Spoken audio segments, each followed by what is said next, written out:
terror en la carretera. Me llamo Cristóbal y lo que he hecho toda mi vida es manejar camiones. Desde que tengo 18 años he estado detrás de un timón. Hoy tengo 77 años y paré esta actividad que tanto me gustaba. Paré por una situación que me pasó hace más de 7 años. Nunca hablé mucho de esto, aunque aquello me perturbó muchísimo.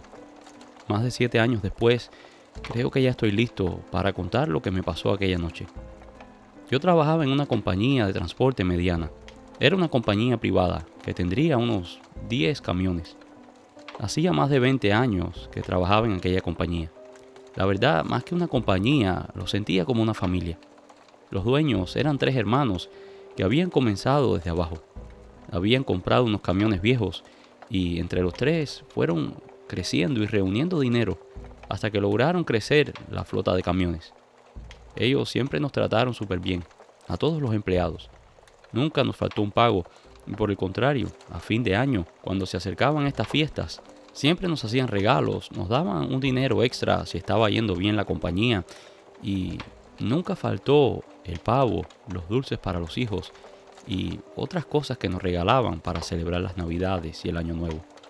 Recuerdo que compraron unos camiones nuevos y como yo era uno de los más viejos trabajando con ellos, me ofrecieron uno de aquellos vehículos. El camión era excelente. Tenía unos sistemas de alarma que si el vehículo estaba envuelto en algún tipo de choque o había algún tipo de desperfecto mecánico, mandaba una señal a la compañía y a los servicios de emergencia. Aquel camión casi se manejaba solo. Era súper cómodo, con unos asientos que prácticamente ni se sentían los desniveles de la carretera. Todo era computarizado. Aquel camión era una joya. Como yo llevaba tantos años con ellos, últimamente mis viajes eran relativamente cortos. Viajes en los que iba y venía el mismo día. O tal vez duraba un par de 24 horas, pero no mucho más que eso. Pero desafortunadamente el trabajo comenzó a escasear en aquella zona. Así que los dueños buscaron trabajos en otras ciudades un poco alejadas de donde vivíamos nosotros. Ellos trataban de darme las rutas más cortas, pero de vez en cuando me tocaba manejar por 1 o 2 semanas, yendo de un punto a otro, recogiendo y descargando mercancía. Aunque yo tenía mis años, la verdad me sentía muy capaz de hacer aquel trabajo. Y a veces, cuando era muy largo el viaje, me llevaba a uno de mis hijos, para que me sirviera de ayudante y de compañía. Los dueños siempre querían darme un dinero extra por llevar a mis hijos, pero yo les decía que no, que ellos iban a ayudarme a mí.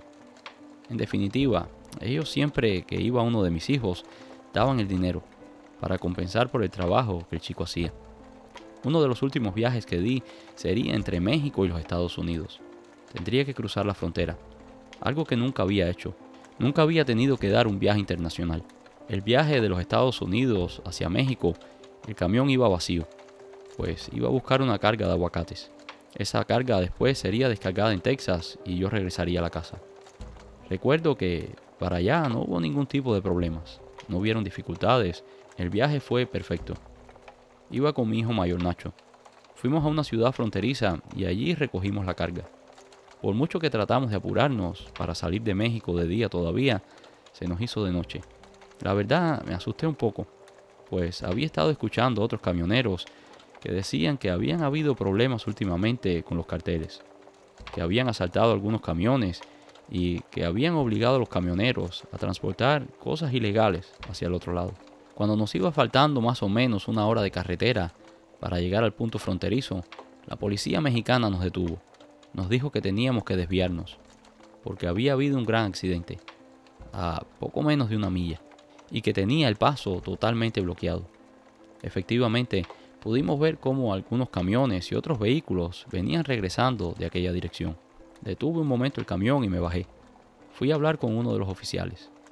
Le expliqué que nosotros veníamos de los Estados Unidos y que íbamos llevando una carga de aguacates, que estaba un poco preocupado porque nos habían dicho que algunos camioneros habían tenido problemas con la gente del cartel.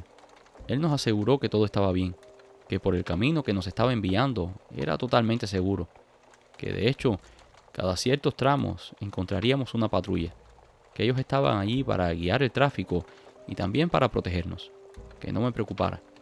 Aquellas palabras, de cierta manera, me hicieron sentir un poco más tranquilo. Tomé el camino indicado, Puse la nueva ruta en el sistema de navegación y, según el sistema, aparentemente todo estaba tranquilo, sin muchas desviaciones y no apuntaba nada de tráfico. Lo único negativo era que aquella ruta nos atrasaría como unas 3 horas. Le dije a Nacho que aunque la policía había dicho que todo estaba bien, que se mantuviera atento, que no se durmiera, por si acontecía cualquier eventualidad. Habríamos conducido como unos 40 minutos cuando vimos la primera patrulla.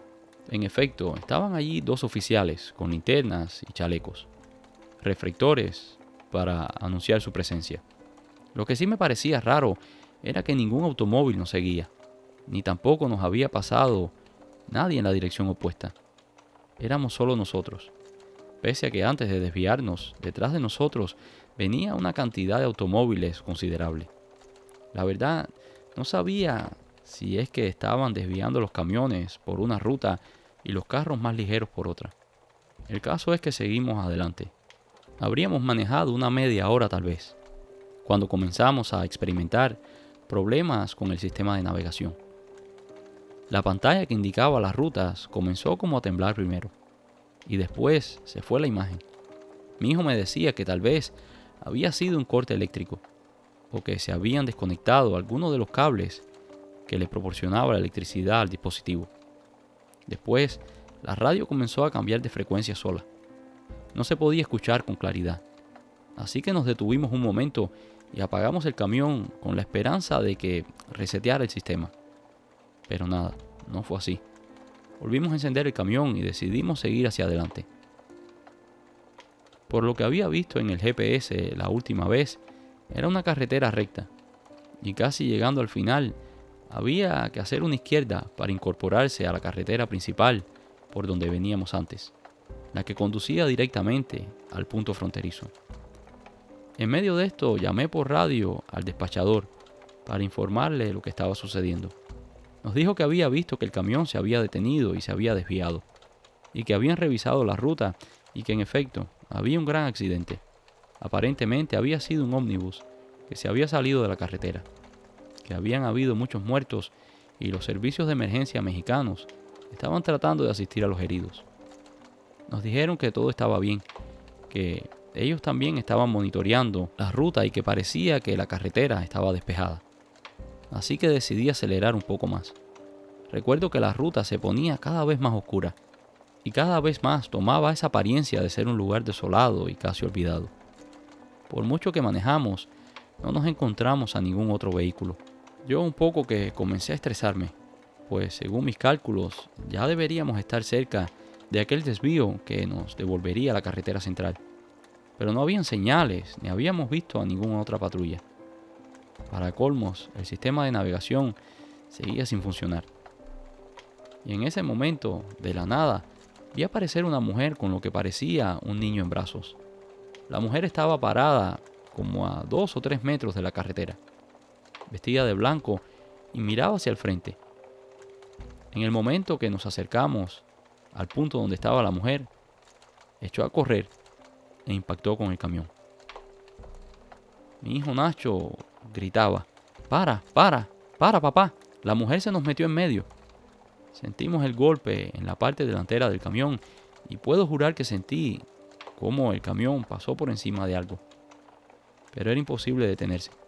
Primero, a la velocidad que veníamos, no permitiría detener el camión completamente. Si alguna vez han manejado un camión o han visto un camión, sabrán que para poder frenar completamente, el camión necesita un espacio considerable, más aún si trae carga.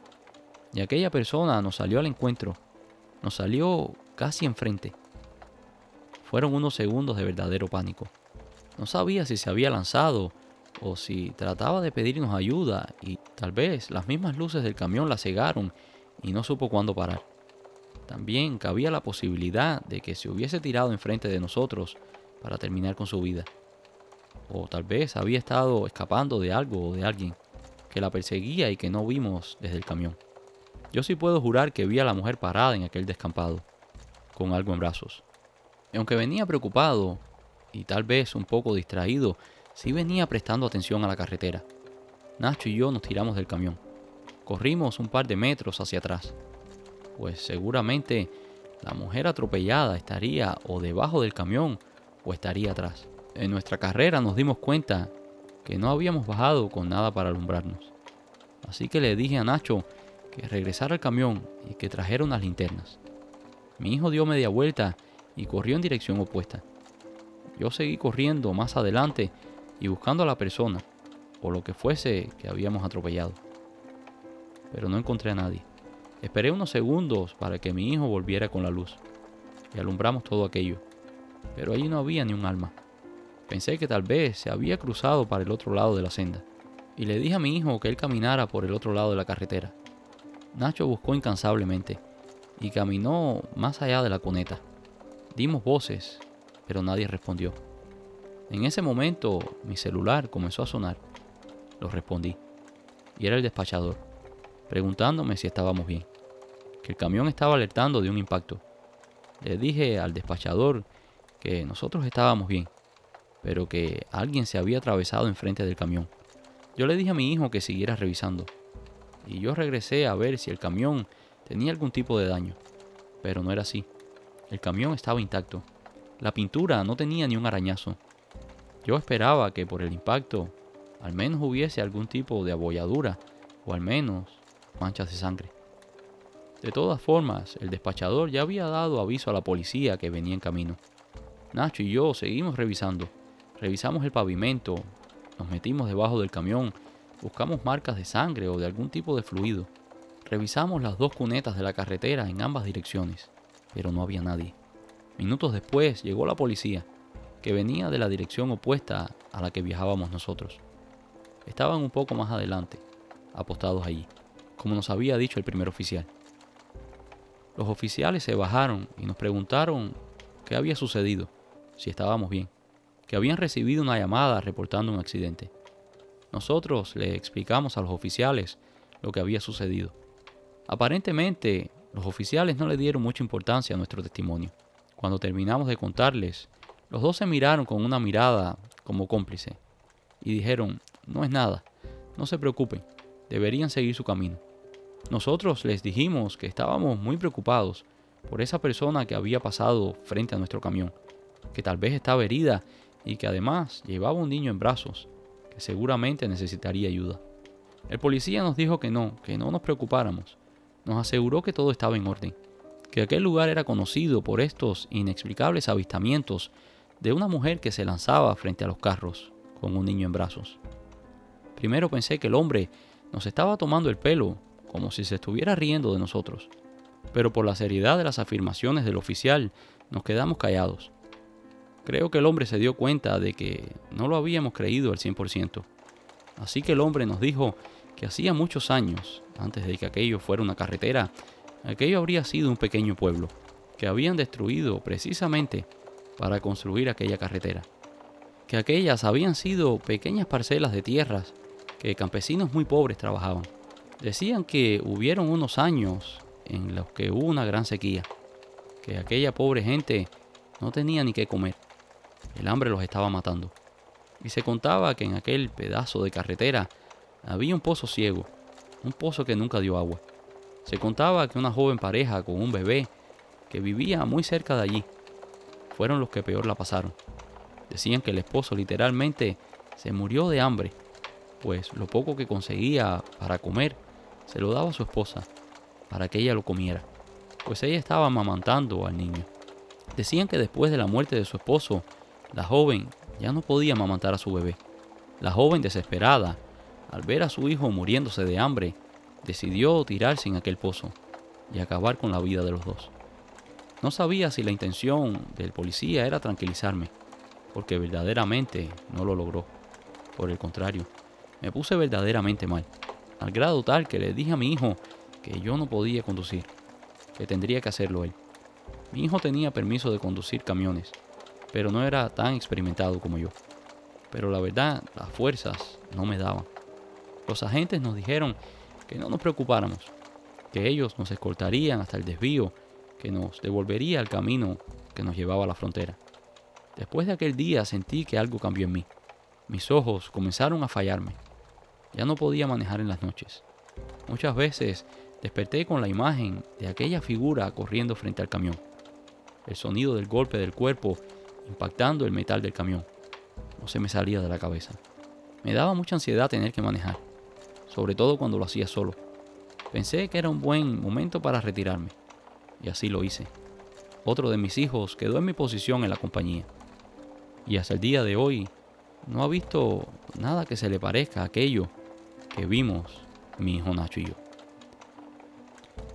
Esto es todo por hoy, espero que hayan disfrutado de este video. Si lo hicieron, déjanos un like, y si no lo has hecho todavía, por favor suscríbete. Recuerda también activar el icono de la campana para que recibas notificaciones cada vez que publicamos nuevo contenido.